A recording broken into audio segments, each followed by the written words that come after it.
Lagi ko rin po kayong inaanyayahan na sa bawat araw po nating mga buhay tayo po ay patuloy ilagay po natin sa tamang direksyon ang ating buhay sa harapan po ng ating Panginoong Hesus Kristo. Amen. Okay, November 30, 2024, 25 days more to go, and it's Christmas Day. Merry Christmas po sa bawat isa sa atin po. Okay. Okay, bago po, ang ating po pag-aaral ngayon ay nakatala po dito po sa aklat po ni Propeta Ezekiel, Kabanatang 22, talatang 30,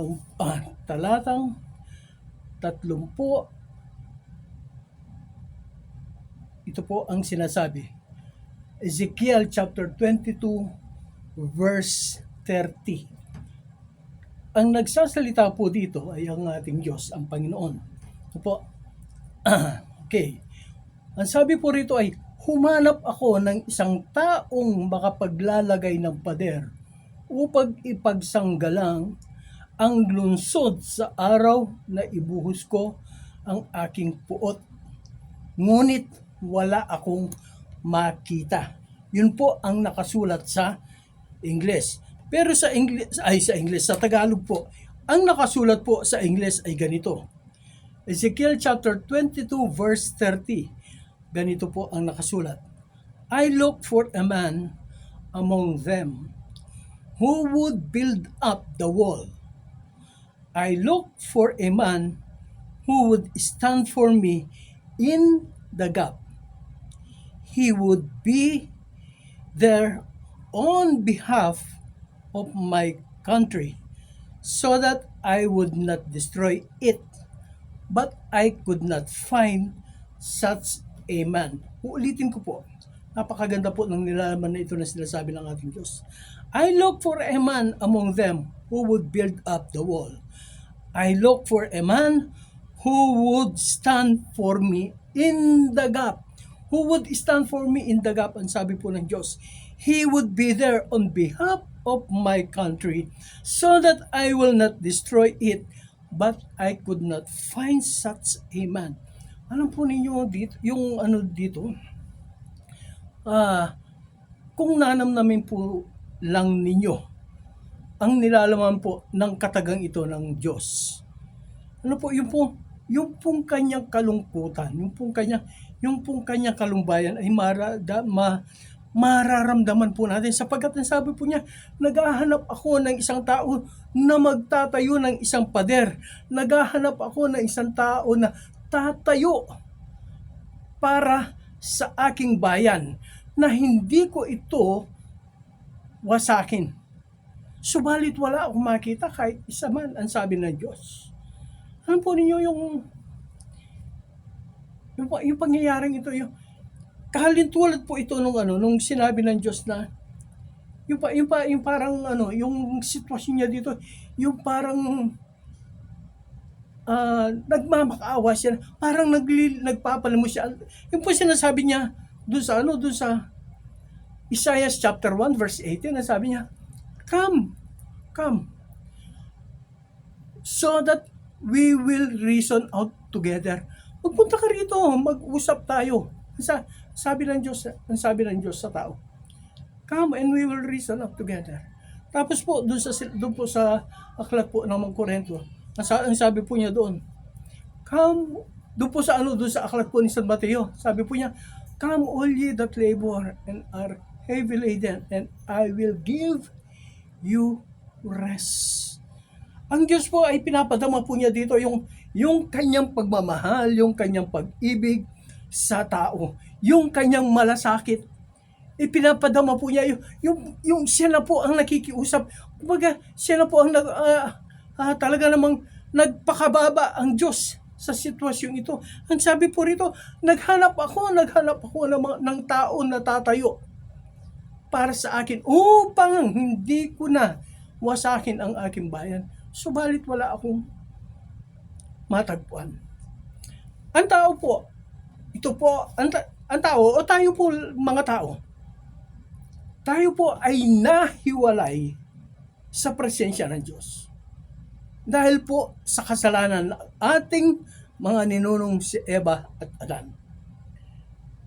Kung babasahin lang po ninyo ang Biblia, magmula po nung palayasin ng Diyos ang mga ninunong Eva at Adan doon po sa paraiso. It took 150 years. 150 years po bago muling tumawag ang tao sa Diyos. Yan po ay nakasulat doon po sa Genesis chapter 4. Doon po sa pinakadulo ng Genesis chapter 4. Ang sabi po doon, at doon ay nagpasimulang tumawag sa Diyos ang tao. 150 years na po ang nakalipas. Ganun po katagal ang panahon na ang tao ay walang kaugnayan sa Diyos sa panahon po ng ating mga ninunong Eva at si Adan. Dito po sa ating panahon, yung pong pagitan ng New Testament at saka sa Old Testament, ito pong Biblia, ito po ay nahati sa New Testament at saka sa Old Testament. Yung pong kapanahunan po nung mga propeta, nung mga hukom, nung mga hari, yung po ang Old Testament. Ito po na ang Diyos ay talaga namang nakikipag-ugnayan sa tao. Ito po, naririnig nila ang kanyang tinig. Yun po ang panahon po ng Old Testament. Pero magpasimula po doon sa aklat ni Malakias hanggang sa aklat na maisulat ang aklat po ng Mateo. Ano po? Ang pagitan po ng dalawang aklat na yan ay 420 years. Wala pong kaugnayan, walang komunikasyon, walang pakikipag-usap ang tao sa Diyos. Nahiwalay po ng napakalayong ang tao sa Diyos. Kaya dito po sa aklat po ni Ezekiel, ang sabi ng Diyos, naghahanap ako ng isang tao na mag-uugnay, na tatayo para sa akin, upang sa ganon, ang aking bayan ay hindi ko wasakin. Subalit wala akong matagpuan. Ano po? Subalit wala akong matagpuan. Sa ganitong pangungusap, pananalita, binigyan ko po ng titulo ang ating mensahe sa pagkakataong ito ng Standing in the Gap. Ano po? Standing in the Gap between God and man. Dito po sa aklat po na ito, nung ang ating mga ninunong Eva at saka si Adan ay sila po ay nagkasala. Alam po ninyo kung sino po ang yung kanilang anak na nagpasimula po na sila po ay tumawag sa ating Diyos. Okay. Thank you. Nung pong thank you, Lord God. Dito po sa aklat po ng Genesis chapter 4, verse 24 and 25. Dito po, yun po sinasabi ko na 150 years na nahiwalay po ang tao. Walang kaugnayan ang Diyos. Walang kaugnayan ang tao sa Diyos. Dito po, nung ipanganak pa lang po ang anak ni Adan at saka ni Eva, itong si Seth, doon pa lang po nagpasimulang tumawag uli ang tao sa Diyos. Walang kaugnayan ng tao sa Diyos noong mga panahon yun. At pagkatapos po dito sa Old Testament, New Testament, 420 years wala pong kaugnayan ang tao sa Diyos, wala pong komunikasyon ang tao sa Diyos. Ito po yung tinatawag na Dark Ages. Dark Age. Dito po lumabas yung 13 bahagi po ng 13 aklat po ng Biblia na tinatawag na Deuterocanonico. Ano po? Ito po yung Tobit, si Abel at ang dragon. Ano po? Yun po yung Macabeo. Yun po ay ilan lamang sa aklat po na yun ng yung Deuterocanonico. Ngayon po, doon po sa panahon ng Exodus, doon po sa aklat po ng Exodus. Ito pong si Moses ay tinawag ng Diyos upang siya po ang manguna sa bayang Israel na ito ay kanyang mailabas sa pagkaalipin mula sa Ehipto at sa Paraon. Opo, ang sabi ng Diyos kay Moses, pangunahan mo ang aking bayan, ilabas mo sila. So, ginawa po ni Moses ang kanyang tungkulin na ito po ay iniatang sa kanyang balikat. Ang pangunahan, ang bayang Israel. Pero ang bayang Israel po ay paulit-ulit na sila po ay nagkakasala, sumusuway sa salita at utos batas ng Diyos. Sila po ay gumawa ng mga Diyos-Diyosan at ito ay kanilang sinamba. Yun po ang pinaka-galitan ng Diyos na huwag kang gagawa ng Diyos-Diyosan at iyong sasambahin. Ano po? Doon po sa dito po sa Exodus, chapter 32, verse 31, 32, and 33. Ito pong si Moses ay nagsabi sa mga Israelita, sabi na, dito muna kayo sa ibaba ng bundok. Aakyat ako upang makipag-usap sa Diyos sapagkat napakarami ng inyong mga kasalanang nagawa. Napakarami ng mga pagsalansang ninyo na ikinagalit at ikinangit-ngit ng Diyos sa inyo. Ang sabi ni Moses sa bayang Israel. Ngayon, dito po sa verse 32, chapter 32, verse 32, ang sabi po ni Moses sa Diyos, Panginoon, alam ko po, napakarami ng kasalanang nagawa ng iyong bayan. Napakarami ng kanilang mga pagsuway, hindi nila binigyang halaga ang iyong mga salita. Diyos, patawarin mo po sila.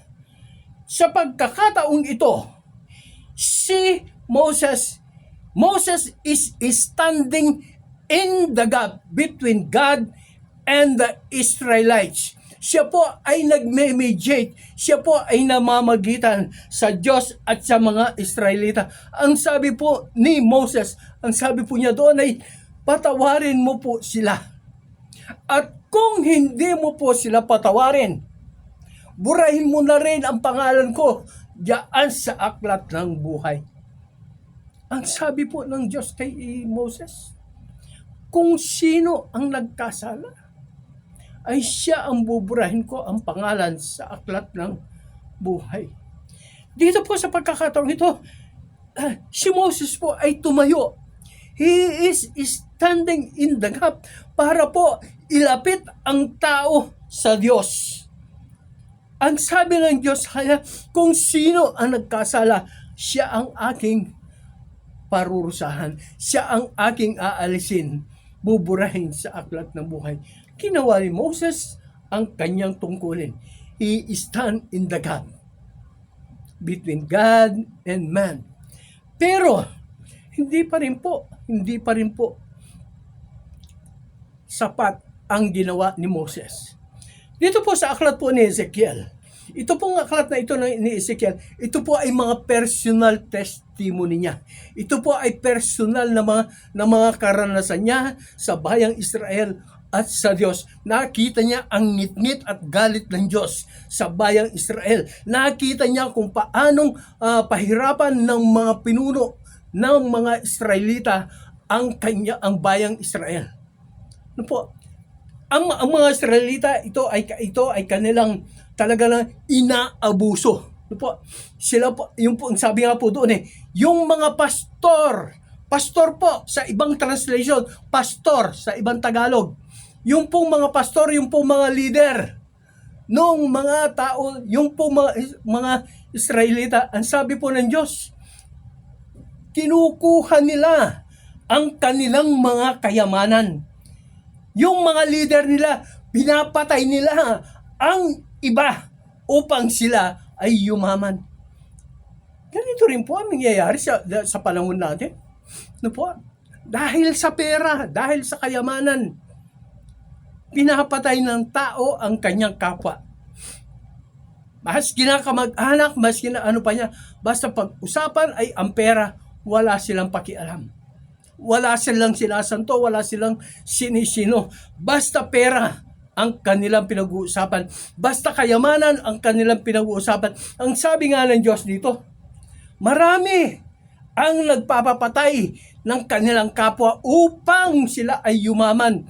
At idinugtong po ng Diyos, marami ang mga naging balo dahil sa kanila. Can you imagine that? Ang Diyos mismo, sinabi niya, maraming naging balo. Yung mga babae naging balo dahil pinagpapapatay ng mga leader, ng mga pinuno, ang kanilang mga asawa dahil po sa kayamanan. Yung mga mahirap, lalo pa naghihirap, katulad po ngayon. Katulad po sa panahon natin ngayon. Yung mga mahirap, lalo naghihirap dahil sa maraming mga mayayaman na sakim sa kayamanan, sakim sa kapangyarihan. Ganyan po ang nangyayari doon po sa panahon ni Ezekiel. Walang makita ang Diyos na isang taong matuwid upang tumayo sa kanyang harap. Ang sabi po ng Diyos, lilipulin ko kayo, wawasakin ko kayo, dahil sa puot ko, dahil sa ngitngit ko, susunugin ko, tutupukin ko kayong lahat. Wala po makita ang Diyos na matuwid na mga tao doon. Napakarami po ng mga leader, ng mga pinuno. But only Ezekiel and si Ezekiel lang po at si Jeremias lang ang matuwid na nandito. Pero hindi po sapat yun. Ang sabi ng Diyos dito, walang isang matuwid na sapat na tatayo sa aking harapan upang punan ang pagkukulang, upang hindi ko wasakin, gibain, pugnawin ang aking bayan. Salamat sa Diyos sapagkat ang tayo na makasalanan, wala po tayong kakayahan, wala po tayong karapatan na tayo po ay umabot, tumayo doon sa pagitan. We do not have the authority to stand in the gap to reach God and man. Wala po tayong karapatan. Subalit ang Diyos mismo ang nagsabi. Ang Diyos mismo ang nagsabi doon sa Ezekiel chapter 34 verse 11. Dahil wala siyang makita Wala siyang makita na dapat na tumayo sa kanyang harapan. Ang sabi po niya dito sa chapter 34 verse 11 po ng Ezekiel, sabi niya, ako mismo ang hanap sa aking mga tupa. Ang Diyos mismo ang siyang hanap sa kanyang mga tupa, sa mga tupang nawawala, sa mga tupang naliligaw, sa mga tupang may sakit, sa mga tupang may karamdaman, yung mga nangihina, yung mga namatay na. Alam po ninyo kung ano yung ibig sabihin namatay na? Ito po yung mga tupa, ito po yung pinag-uusapan dito ay yung mga tao. Ito po ang bayan ng Diyos. Ito po yung sinasabing namatay na, yung pong hindi na sila kumikilala sa Diyos. Wala na silang pag-ibig sa Diyos. Wala na silang pagmamahal sa Diyos. Wala na silang respeto sa Diyos. Ang sabi nga po dito sa isang bahagi ng Biblia, dito po sa isang bahagi ng salita po ni Ezekiel, ang sabi na po ng Diyos sa kanila, hindi nila binibigyang galang ang araw ng pamamahinga. Yung po mga pastor po mismo, mga pastor, mga leader, hindi nila binibigyang galang ang araw ng pamamahinga. Ano po ang ibig sabihin nun? Hindi na sila nag-attend ng church. They do not attend church. Ang sabi ng Diyos dito, ako ay kanilang binabastos. Ako ay kanilang hindi iginagalang. Yung palang pag-skip, pag-absent doon sa gawain sa araw ng linggo, ito pala ay hindi paggalang sa Diyos. Ang Diyos mismo sa nagsalita rito. Sabi, hindi na nila ako ginagalang sapagkat hindi na sila dumadalo.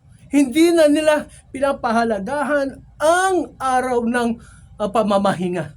Ang araw po ng pag-attend ng church. Pag hindi ka pala nag-attend ng church, hindi mo nire-respeto ang Diyos. Hindi mo iginagalang ang Diyos. How can you stand in the gap? Kaibigan ko, mga pastor, mga ngaral, mga mananampalataya, mga tagapaghatid ng salita ng Diyos. Manindigan po tayo sa tungkuling ipinagkatiwala ng Diyos sa atin. Yes, only one man. Only one man. Yes, alam po natin yan. Only one man can stand in the gap to reach God and humanity. That is our Lord Jesus Christ. Nagawa na po ng ating Panginoon Hesus Kristo yan. Jesus Christ is done in the gap to fill the edge. Ano po? Para po punan niya yung puwang. Yung pong pagkapanahon na wala ang kaugnayan ang tao sa Diyos. Ginawa po ng Panginoong Hesukristo nung siya po ay mapako sa krus na ganito ang kanyang kamay. Ano po? Ang Diyos po, ang Panginoong Hesukristo, inabot po niya ang kamay ng Diyos at inabot po niya ang kamay ng tao upang papagkasunduin po ang mga ito. Salamat po sa Panginoon. Salamat po sa Panginoon at isinugo niya ang kanyang bugtong na anak upang siyang tumayo sa pamamagitan doon po sa pagitan ng nasirang pader. Yung nasirang pader ay ang ugnayan po natin sa Diyos. Walang nakaabot sa pamantayan ng Diyos upang tumayo sa kanyang harapan to stand in the gap, to fill the gap. Ang ating Panginoong Hesukristo lang. Subalit, ang ating Panginoong Hesukristo, siya po ay wala dito sa lupa sa mga yon. Nasa kalangitan po siya. Nasa kanan ng Diyos. Bago po umalis ang ating Panginoong Hesukristo, nagturo siya. Sinanay po niya ang napakararaming mga alagad. Unang-una po ay ang 12 alagad. Ang sabi nga po niya dun sa Matthew chapter 9, verse 35, 36, 37, 38, 39, napakarami ng mga anihin, subalit kulang ang manggagawa. Napakalawak ng pagitan. No? The gap is very large. The gap is very huge. There is no man that can fill the gap.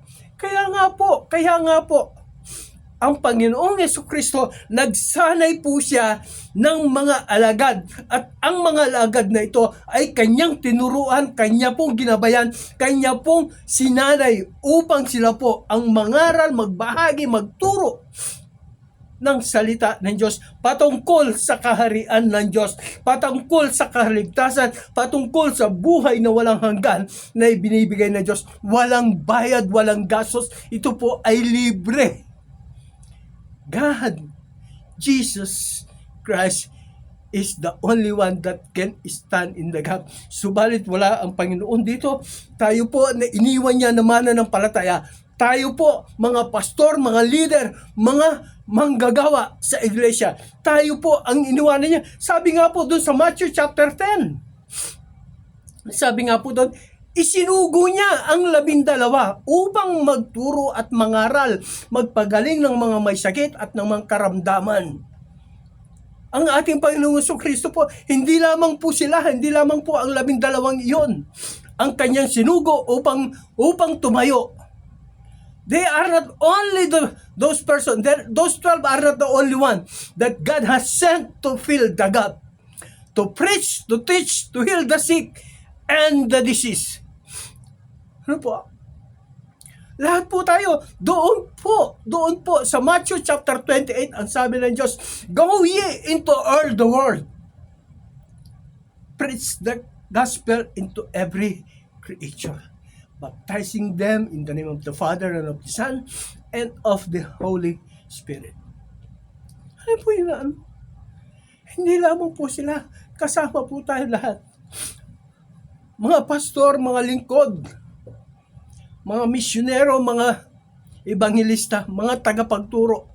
Inilagay ng Diyos sa ating mga balikat ang tungkuling ito. Dito po sa Ezekiel chapter 33. Ano po sabi dito? Verse 1, tao, inilagay kitang bantay. Inilagay kitang bantay. I have made you a watchman. Ano po? O ba, sabi ng Diyos, kung ano man ang marinig mo sa akin, Ang Diyos po ang nagsasabi rito, kung ano man ang marinig mo sa akin, sabihin mo sa kanila. Maski na hindi sila makinig, sabihin mo. Ipahayag mo.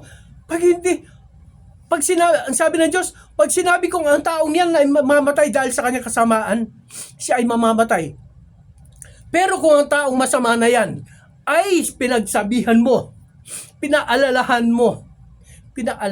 mo siya patungkol sa aking salita at siya ay namatay, wala kang pananagutan. Subalit ang taong yan na makasalanan ay pinaalalahanan mo at siya ay nagbagong buhay, siya ay mamamatay, wala kang pananagutan sa kanya.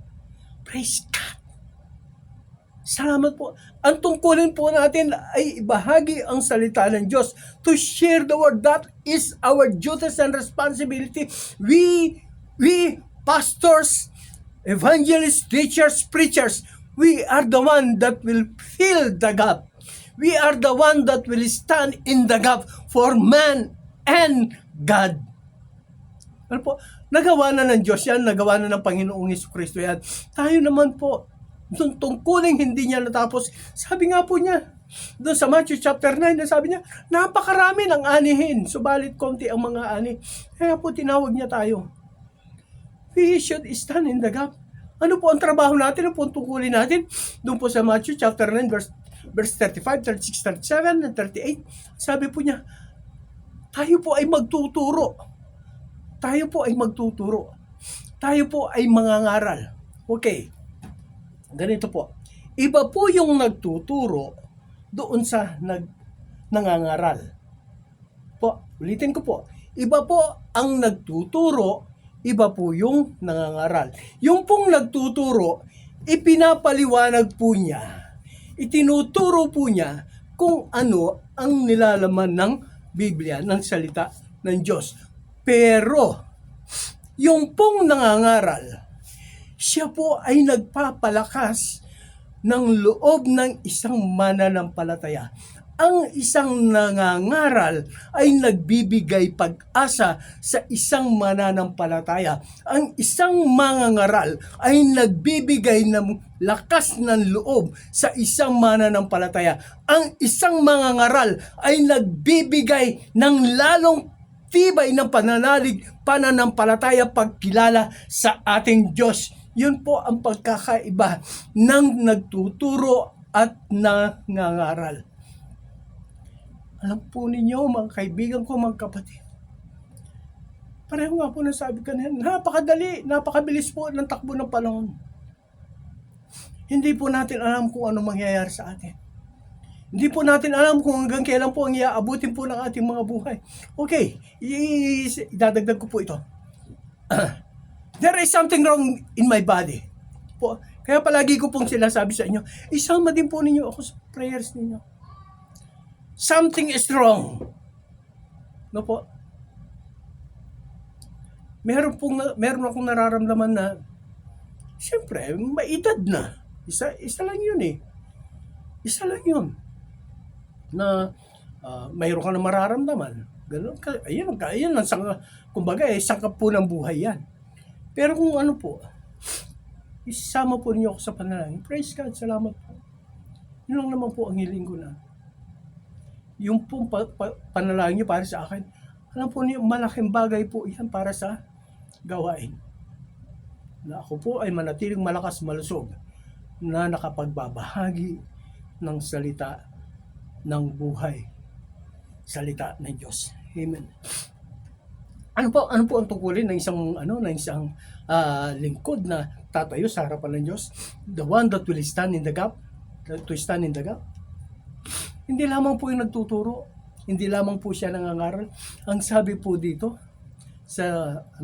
siya po ay nagpapagaling ng mga may sakit at ng mga may karamdaman. Yung pong mga may sakit, yung pong mga sakit, mga ubo, sipon, trangkaso, yung po yung mga sakit. Pero po yung mga karamdaman, pag sinabi pong karamdaman, mabibigat na po yan. Meron po yan diabetes, sakit sa puso, cancer, ano pa yung masakit, ah, ah, ano ba? Basta yan po yung ano, basta po yung mga ano, mga sakit na ano lang, kumbaga paimbabaw, yung nakukuha sa mga patapal-tapal, ika nga. Yan po yung mga sakit. Pero po yung mga karamdaman, ayun po yung something na sinasabi na ICU. Po, yun po yung mga na-ICU. Pero pag-pray po natin, yung ating mga sakit, yung ating po mga karamdaman. Ano po yun sa ganito mga kaparaanan?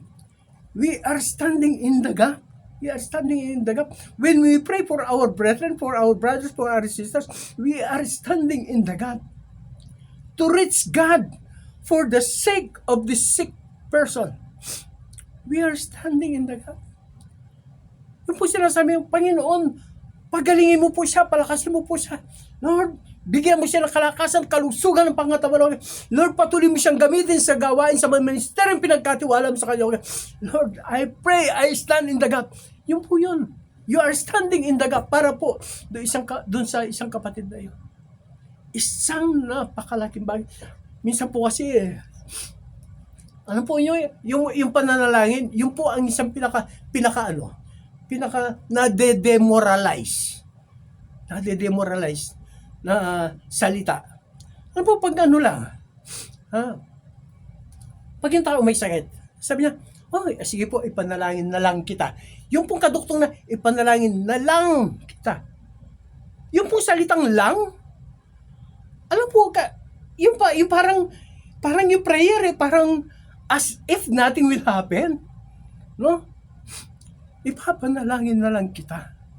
No? Tapos po, pag meron namatay, Lord, I'm praying for you. Ipanalangin na lang kita. Sana bigyan ka ng lakas ng Panginoon. Sinasabi ko po sa inyo, mas mahalaga po ang panalangin kaysa sa ano pa mang bagay. Yes, kailangan po natin ng mga financial. Pero, una sa lahat, kailangan po natin ang panalangin sa ating kapwa, sa ating, lalo po sa mga manggagawa. Po, yung mga lingkod ng Panginoon na umahayo kung saan-saan. Ano po yung pong mga ito pong mga manggagawang ito, yung pong mga marami po sa kanila. Umaalis po ng bahay, iniiwanan yung kanilang pamilya upang magpunta doon sa isang ministry, doon sa gawain na pinagkatiwala ng Diyos sa kanila. Pero, kaibigan ko, yung pong pamilya naiwanan Hindi niya alam kung sa kanyang pagbabalik nandoon pa yung pamilya niya. Or sa kanyang pag-alis doon sa bahay, pagpunta doon sa isang ministry, how sure are we na ang manggagawang ito ay makakabalik pa ng buhay sa kanyang sambahayan? No one knows. Kaya po sinasabi ko sa inyo, iniluluhog ko po sa inyo. Hindi lamang po ako yung panalangin nyo, lahat po ng mga manggagawa ng Panginoon. Lahat po ng umahayo, lahat po ng nagpapagal para sa bukirin ng Panginoon. Pray for them. Yung maalala mo, si sister ng ganito, sister ng ganito, si brother na ganito, ipag-pray ko nga siya. Ano po ninyo? We don't even know who are praying for us, but God will bless you all the more pag ginagawa po ninyo yan. Yes, hindi po namin alam kung sino nagpipray para sa amin. Alam po ninyo, meron pong tumawag sa akin. Hindi ko nga po kilala Taga ibang bansa. Ano po? Yung pong salita niya, foreigner siya, Indiano. Ang sabi po niya sa akin, brother, I praying for you. Yung po, English na talaga namang, pero Diyos na nakakaalam nun. Brother, I praying for you. Kung titingnan mo yung salita niya, hindi tama. Pero, ang Diyos ang nakakaunawa nun. Alam ng Diyos kung ano ang laman ng puso ng kapatid na iyon na tumawag sa akin. Praise God, salamat po. Salamat po. Marami pong mga kapatid sa ibang bansa. Alam po niyo, binilang ko yung mga lugar na nasa ibang bansa na kung saan. 23 po yung bansa na kung saan mayroon pong tayong tagapakinig, taga-subaybay. Hindi lamang po dito sa Pilipinas, kaibigan ko. Marami po tayong mga kapatid na nandoon. Hindi po ninyo nakikita yung kanilang mga itsura dito sa video. But hindi po mahalaga 'yon. Ang mahalaga ay yung pananalangin na pinapadala po nila. At sila po ay nakikinig, nanonood, patuloy na sumusubaybay sa gawain to. They are standing in the gap. Po, kasi po, pag sila po ay nanonood, pag sila po ay patuloy na sumusubaybay sa ganyan, yun din po mga kaibigan po nila. Nagkakaroon po ng interest na manood, makinig, at sumubaybay sa ganyan. Sabihin nila comment, ano ba yung pinagkakaabalahan mo? At sila ay manonood. That is the one way of standing in the gap, kaibigan. That is one way. Thank you, Lord. Kaya po sa atin, ano po natin isipin kung magpupunta pa tayo hindi, kailangan magpunta ako magpunta ako ng Vietnam, punta ako ng Thailand, punta ako ng China, doon ako magmi-mission. No. Yan lang sa pamamahay mo, sa panonood lang ng video na ito, you can stand in the gap. Amen. Ay po ay manalangin. Thank you, Lord God. Thank you, Jesus. Panginoon, kami po ay Diyos ay lumalapit, sumasamba at dumadakila sa iyo. Panginoon, salamat po sa pagkakataong ito na ibinigay mo po sa amin, O Diyos, na kami po, Ama, ay patuloy na nakapag-aaral ng iyong banal salita. Panginoon, purihin ka at sambahin ka dakilayan, O Diyos. Napakabuti mo po. Sa panahon, Ama, na kami po ay nagkakasala, nagkukulang at nagkakamali. Ama, ikaw po ay nandyan, hindi ka po nagsasawa, na kami po ay yung gabayan, patnubayan. Purihin ka, O Diyos. Sambahin ka, dakilayan ka. Tinataas ko po, O Diyos, ng dakilang pangalan. Mga anak mo, mga lingkod mo, Panginoon, na patuloy nanonood. Sumusubaybay sa gawain ito. Diyos, pagpalain mo po sila. Sila po, O Diyos, na mayroong karamdaman, Ama, abutin mo po sila ng pagpalang kapayakan. Hindi lamang po, O Diyos, dito sa bansang Pilipinas, Panginoon. Maski na po doon sa ibang bansa, O God, Lord. Hindi po maiksi ang iyong kamay, O God, upang sila ay hindi mo maabot. Sila po, O Diyos, ay pagalingin mo, O God. Lord, touch them, O God. Visit them, O God. Ama, sila po na nandoon sa mga pagamutan, O God. Lord, dalawin mo sila doon, Panginoon. Bigyan mo sila, Panginoon, ng kalakasan, kalusugan, kagalingan, O Diyos. Kompletong kagalingan, Panginoon. Siya po, O Diyos. Sila po na nandoon din sa makanikan ng mga tahanan, O God. Pagpalain mo po sila kagalingan para sa Lord, I pray for their financial needs, O God, to pay for their bills. Ama, provide mo po ang pambayad nila sa kanilang bayarin, sa mga pagamutan, at sa mga gamot na kanilang mga kakailangan nyo. Ganun din po, Panginoon, tinatas ko po sa dakilang pangalan, O God. Mga kaibigan po namin, mga anak mo, Panginoon, na mayroong pinagdadaanan, O God. Sila po, Panginoon, na mayroong mga suliranin, may mga problema. Diyos, bigyan mo po ng katugunan ang kanilang mga kahilingan, O God. Yes, Lord God. Strengthen them, O God. Ama, sila po na nangihina. Sila po, O Diyos, na nawawalan ng pag-asa, O God. Ama, sila po, O Diyos, na nawawalan na ng lakas, O God. Dalawin mo sila, Ma, most especially, O God, sila po na hindi pa tumatanggap sa iyo bilang Panginoon, tagapagligtas ng kanilang buhay, God. Ama, sila po, O Diyos, ay aking itinataas sa iyo. Madaman nila sa kanilang puso at damdamin, Panginoon. Tanggapin ka nila, O Diyos, bilang Panginoon, tagapagligtas. Ama, okay.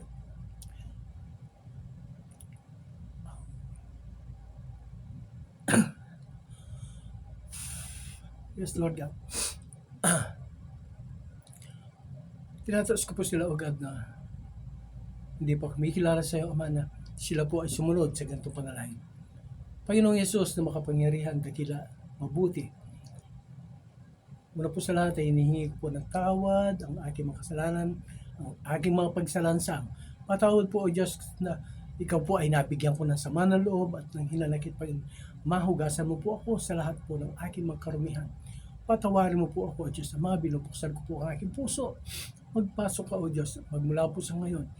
Ikaw ang aking Diyos, ikaw ang aking Panginoon. Tinatanggap kita, Panginoon.